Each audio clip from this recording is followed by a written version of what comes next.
Okay. Hello! Last lesson was pretty tough. Remember we did the room interior of a 1-point perspective room with a 3-point perspective cityscape poster on the wall in that room, as well as a 2-point perspective box with open flaps and a 1-point perspective box that was completely closed. Now we're going to work on a 2-point perspective room interior. First thing we do, we draw the 2 vanishing points and the horizon. In this case, as in the previous, I put the horizon in the middle. You could put it at the top or the bottom, it doesn't matter. Middle is just easier for me to show you all the things we can do. In drawing boxes, the point perspective, we usually wind up going from this point out and so. In this particular case, we're going to do it opposite. We're going to use this point perspective and from here come out rather than going back. So the next step is we're going to use this point to continue here and here. And so you use this opposite side for this wall, this point for the opposite wall here. So you're looking into the corner of a room, this being the corner. If you want to draw anything on the floor in the room, always make sure you start with your vanishing points. So here I'm going to draw a square. If you were looking down at it, it would be a square. But it looks like a diamond because we're using perspective to draw the base. Otherwise, what will happen if you're not careful to draw this first and you try to draw anything, whether it's a box, a chair, a couch, and you start drawing from the top down, it might look later like it's floating against the wall or in the air in the room. So always do the base first. So again, I use each corner and I draw a vertical line upward. The front corner here and the back one almost look like they overlap. They get close. When I use the vanishing points, you see how I can make a box at the bottom. Look, you've done many boxes in 2-point perspective. And then this could be the back side. When you erase the lines you don't need, this looks like a basic chair that could be very thin metal posts and a back and a seat.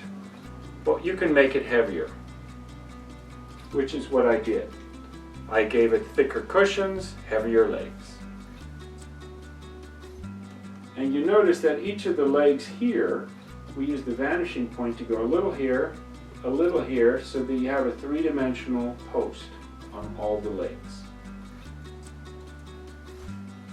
I erase the lines I don't need, so now we have the room and there's a chair in the corner.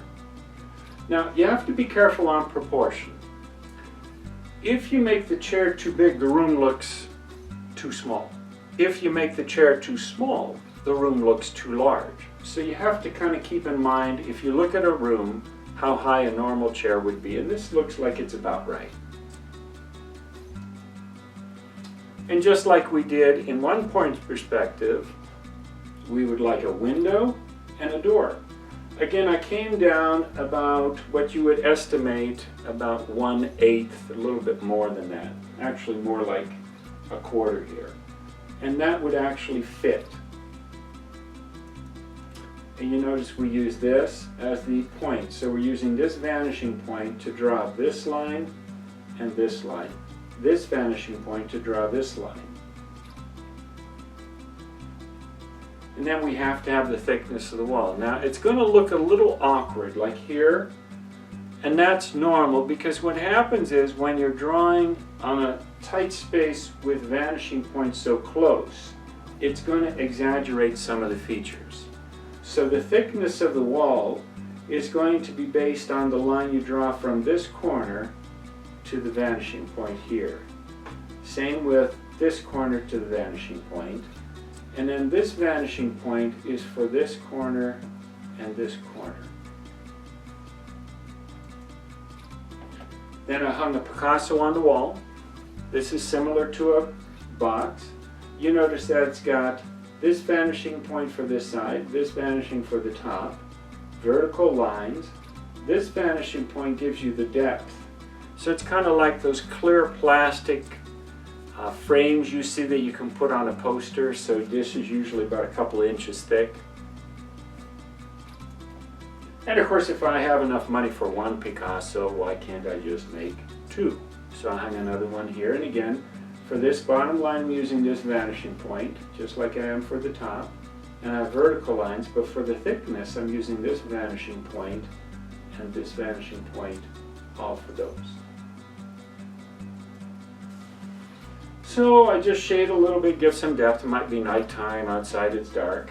And I put a door here similar to what I did for the one-point perspective. And I use my pencil to give the effect of kind of wood grain. What I'm also going to do is I'm going to put some kind of a dresser here, something with drawers. Again, like I said with the chair, you do the base first. You use this vanishing point for this line, this vanishing point for this line, and this line. Now we're going to have to make vertical lines. Sure enough, here they are. One corner, 2, 3, and 4, and they go upright. Now keep in mind, once we build this, you're not going to be able to see inside of this. This is basically just to make it easier to see as you're drawing. So I put a top on this. I figured it's going to be just below the windowsill here, not too tall. Then of course I want to find the center because then I can put drawers in this. And that's what I did.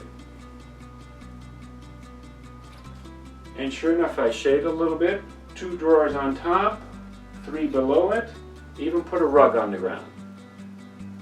And again, the vanishing point I used is here. And I used this one for the carpet here.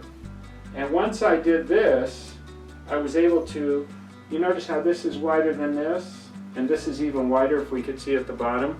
Again, we're using the parallel lines to figure out how wide we're going to make these. And now you have the room interior with a nice door, even some baseboard, a dresser, a chair, a rug, and 2 Picassos.